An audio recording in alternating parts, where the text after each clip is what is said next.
रामपुर नाम के एक गांव में गरीब परिवार रहता था जिसका नाम था रामू और रामू की पत्नी सीता। और उसी गांव में एक तोता भी रहता था जिसका नाम था रघु। वो बड़ा ही धनी तोता था, जहाँ भी जाता वहाँ धन की कमी जरा सा भी ना होता। तभी एक दिन तोता उड़ते हुए रामू के घर में जा घुसता है और देखता है अमरूद। लगता है यहाँ आज बहुत अच्छा खाना मिलेगा, मैं पेट भर के खाऊंगा। रघु देखता है टेबल पे रखी है बहुत अमरूद। वाह, अमरूद मुझे तो ये बहुत पसंद है, मैं तो इसे पेट भर के खाऊंगा। रघु तोता अमरूद खाने ही लगता है।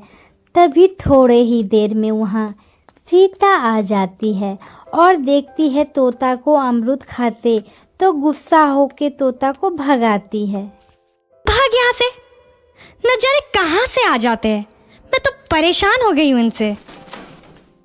सीता के भगा देने के बाद रघु एक कोने में पड़ा रहता है और उस परिवार में धीरे धीरे बरकत होने लग जाती है।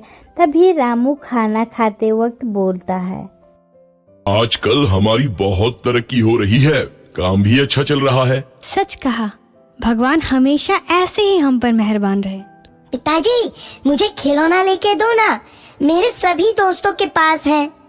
ठीक है, जरूर लाऊंगा। एक तरफ परिवार की बातें चलती है और दूसरी तरफ रघु तोता किचन में अमरूद खाते रहता है। मजा आया, अमरूद खाया मजा आया, अमरूद खाया मजा आया। तभी सीता रसोई में आती है और रघु को अमरूद खाते देख बहुत गुस्सा करती है।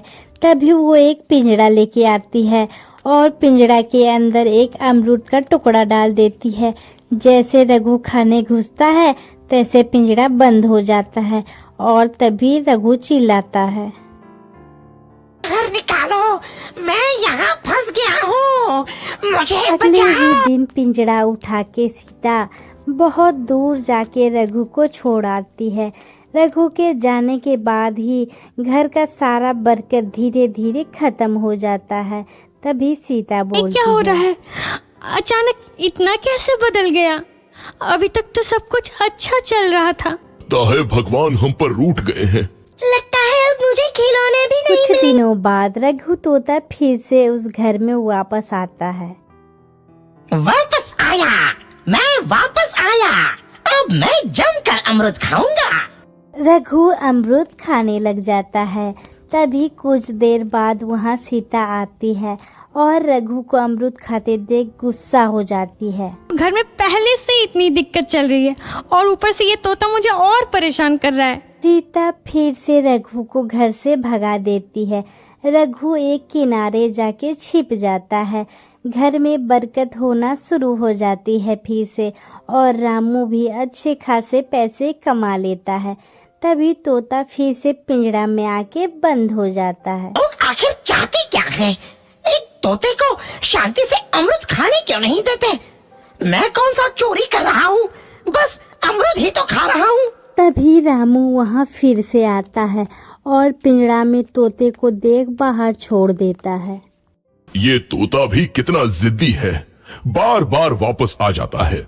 जैसे ही रघु तोता घर के बाहर जाता है, घर का बरकत धीरे धीरे सब खत्म हो जाता है और रामू की भी पैसे में कमाई नहीं होती है।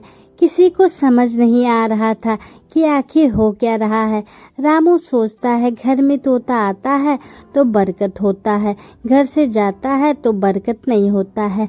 अगले दिन इसी तरह से तोता को देखती रहती है सीता और उसका आने जाने की स्थिति को पता करती है। जब भी घर आता है तो घर में बरकत आती है और जैसे ही ये घर से बाहर जाता है तो उसी के साथ बरकत भी चली जाती है।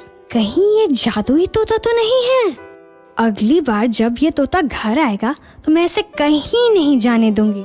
सीता रघु का इंतजार करती है कि अब रघु आएगा और रामू और चिंटू दोनों तीनों मिलके इंतजार करता है, लेकिन रघु वापस आता ही नहीं है। तो बताइए आप लोगों को इस कहानी से क्या सीख मिली और लाइक कीजिए, सब्सक्राइब।